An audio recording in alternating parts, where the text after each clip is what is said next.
Welcome to the deep dive. We cut through the noise to get you the core insights you need. Yep, making complex topics clear. Today, we're tackling something important, but often not really talked about openly, the orgasm gap and female sexual dysfunction. We've gathered the latest research, the studies, to understand, why pleasure isn't always equal, and crucially, what can actually be done. Pretty significant stuff. Our mission for you today, we're going to unpack the stats, look at the reasons behind them, some might surprise you, and give you evidence-based info to help improve sexual well-being. And yeah, what we found might genuinely shift some perspectives, starting with some pretty stark numbers on this pleasure gap. Okay, let's dive right in then. This pleasure gap. The numbers are quite something. Yeah. One huge study, over 52,000 U.S. adults, found heterosexual men saying they usually or always orgasm. Get this, 95%, that's high. Right. But for heterosexual women, that number plummets to 65%. And a 2024 analysis backs this up. Men reporting 22 to 30% higher orgasm rates across different ages. That's a big gap. It really is. And what's fascinating truly is how this changes when you look at sexual orientation. For example, lesbian women report much higher rates than heterosexual women. We're talking 86% versus that 65%. 86 versus 65. Which strongly suggests that it's not just biology, right? It points to things like technique, communication, Yeah. and a real focus on clitoral stimulation being incredibly important. So that raises the question, why the disconnect in mixed gender sex then? What's going wrong? Oh, yeah. What can be learned there? Research points to, broadly speaking, three key drivers behind this gap. First up, an anatomy and stimulation mismatch. Exactly. This is fundamental. Many women just don't climax from penetration alone. That's a huge misconception. Right, it's not the main event for everyone. Not at all. The odds, they go way up with deep kissing, with manual stimulation, clitoral stimulation, oral sex, alongside intercourse. It's about the whole picture, not just one act. The clitoris is key for most women, and penetration often bypasses it. Makes sense. And the second driver, communication and context. Huge role here. Absolutely enormous, often underestimated. It seems women who feel okay asking for what they want, who get more oral sex, maybe try different things, positions, fantasies, and also feel emotionally connected. They report more orgasms. Seems simple, but But it's crucial, that connection, that safety to communicate. And thirdly, we can't ignore culture and education, or rather, the lack of it. how so? Well, think about typical sex ed, or how sex is shown in media, the clitoris, often totally ignored, or its importance minimized. This just reinforces ways of having sex that work reliably for men, but not so much for women, because the right kind of stimulation isn't prioritized, or even understood. That lack of knowledge really sets the stage, doesn't it? It really does.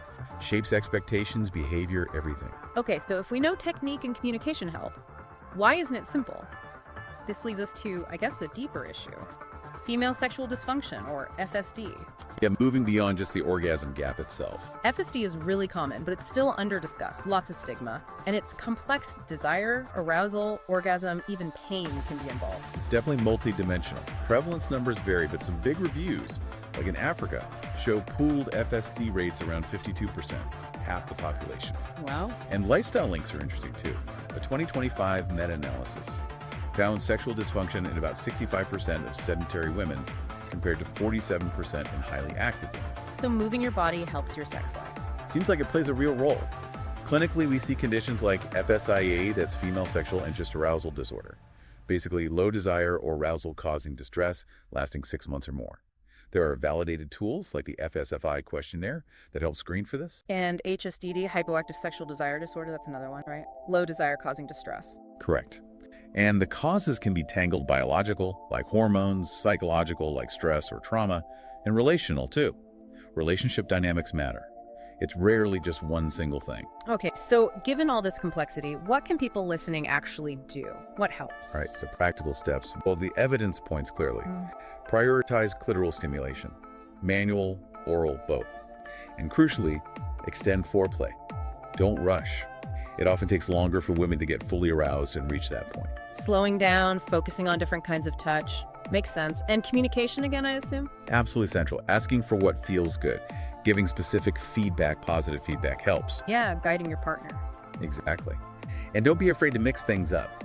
Vary activities, try fantasy, different positions, and build that connection. That emotional side again. Yep. Affection, trust, feeling loved, they strongly correlate with higher orgasm rates for women. These aren't optional extras, they're often vital. Good reminder. And connecting back to overall health, remember physical activity.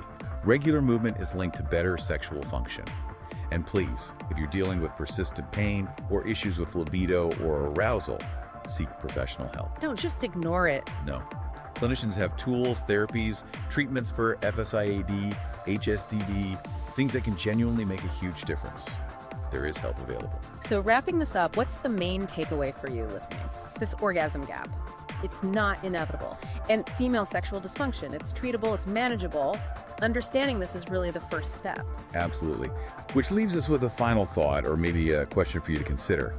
If we know that good information, open communication, and the right kind of care can significantly boost pleasure and sexual health, regardless of age, what's one thing you could perhaps explore or maybe change to enhance your own well-being, or just deepen your understanding? Just think about what's one small step you could take starting today.